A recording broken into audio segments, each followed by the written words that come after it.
आई देवांश, काय ग सई, काय झालं? ओमी परत काही बोलला? नाही नाही तसं काही नाही, सईंना काहीतरी बोलायचंय तुझ्याशी, खरं तर आपल्याशी. काय ग बाळा?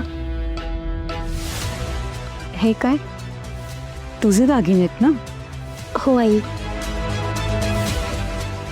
आमचं लग्न झालं तेव्हा सुनमुख म्हणून तुम्ही मला हे दागिने दिले होते ना.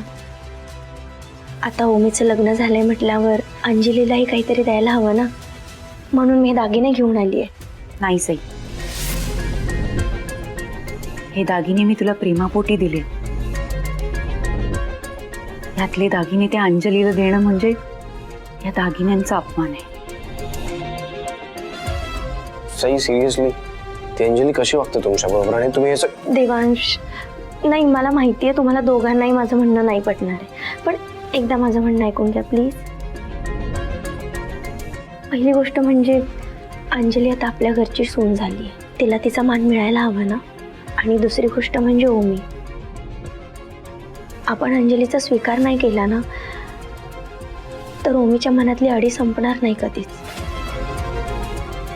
ओमी आणि आपल्यातला दुरावा ही अंजलीची सगळ्यात मोठी ताकद आहे. हो आई, आपण जर अंजलीशी चांगलं वागलो, तिची हौसमौस केली तर कदाचित ओमीच्या मनातल्या ह्या सगळ्या अडी यांना निघून जातील आणि सगळ्या गोष्टी आधीसारख्या होतील. आणि सगळ्यात महत्त्वाचं म्हणजे अंजलीला आपल्यामध्ये भांडणं लावायला काही कारणच मिळणार नाही. पटतंय मला. सध्या ओमी खूप अंजलीच्या इन्फ्लुएन्स मध्ये आहे, सो आपण जर अंजलीच्या कलाने घेतलं तर ते जास्त बेटर राहील. करेक्ट आहे. हो, आणि काय सांगता यावं की आपल्या अशा वागण्यामुळे अंजलीमध्ये पण बदल होईल ना.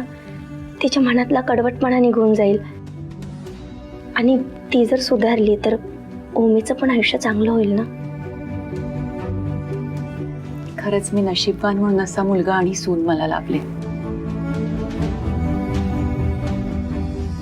नाही तर ह्या परिस्थितीत आम्हा दोघांचं तर डोकंच बंद झालं होतं.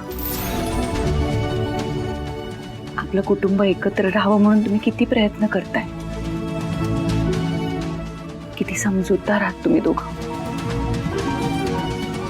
स्वतःच्या संसाराचा आनंद सोडून हे काय करावं लागतंय तुम्हा दोघांना?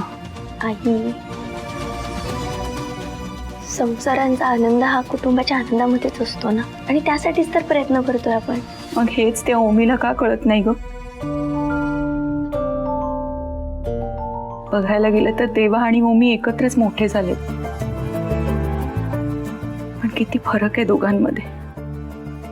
आई अगं तसं काही नाहीये. सी, आपलं ओमी आता जरा भरकटलाय इतकंच. लहानपणापासून खूप लाड केले ना आपण त्याचे, म्हणून त्याचेच परिणाम येते.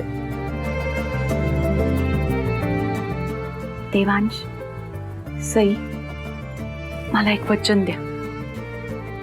काहीही झालं तरी तुम्ही आपलं कुटुंब बांधून ठेवाल. घरात आमच्या नंतर मोठे तुम्हीच आहात. द्याल मला वचन?